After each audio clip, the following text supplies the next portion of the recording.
Fine, children, we were doing Charles' law. Now I am going to discuss one more statement of Charles' law by which we will be later on finding out the mathematical expression of Charles' law. So another statement of Charles' law is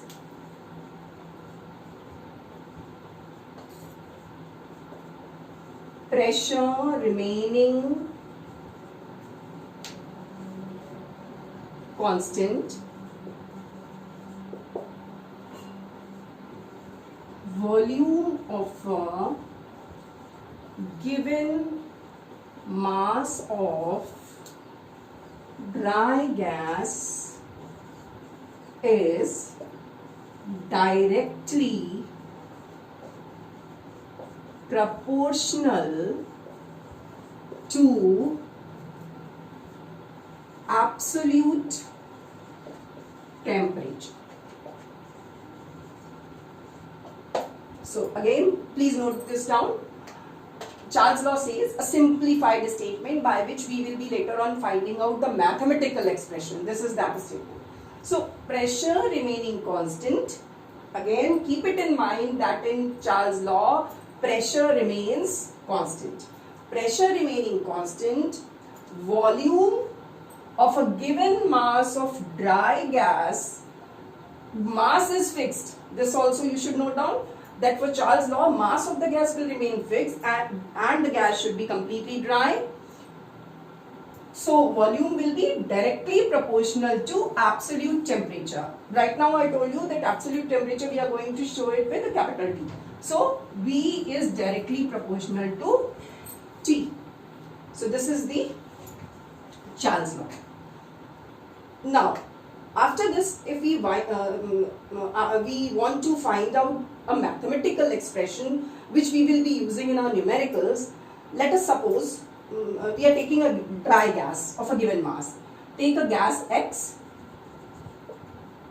dry gas X, having at a fixed pressure, at constant pressure.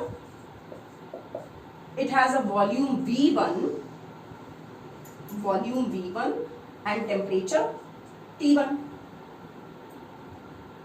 Okay, now we can simply write it as V1 is directly proportional to T1. Clear? V1 is directly proportional to T1. Now, here the proportionality sign which I am using, you can simply remove it. How? V1 equals to a proportionality constant K into T1. So proportionality sign has been removed by a constant K. Constant K. So V1 will be equal to K T1. And then we can do it as this. V1 upon T1 is equal to K. This will be our first equation. K is a constant.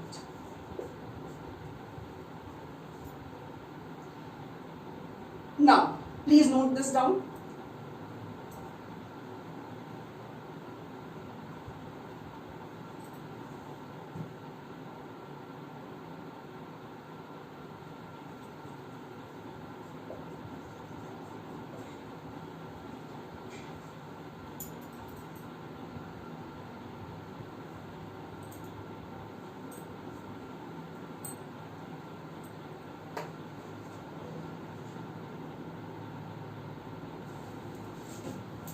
Fine. So we have taken a gas X, dry gas X at constant pressure. Its first volume is V1 at temperature T1. V1 is directly proportional to T1. V1 is equal to constant K into T1. V1 upon T1 is equal to constant K. Now let us take the same gas, same amount of gas at constant pressure. Let us take another volume V2 at temperature T2. So what will you write? V2 directly proportional to T2. V2 is equal to KT2 and V2 upon T2 is equal to K. This is our equation 2. So first equation is V1 upon T1 is equal to K, and second equation is V2 upon T2 equals to K.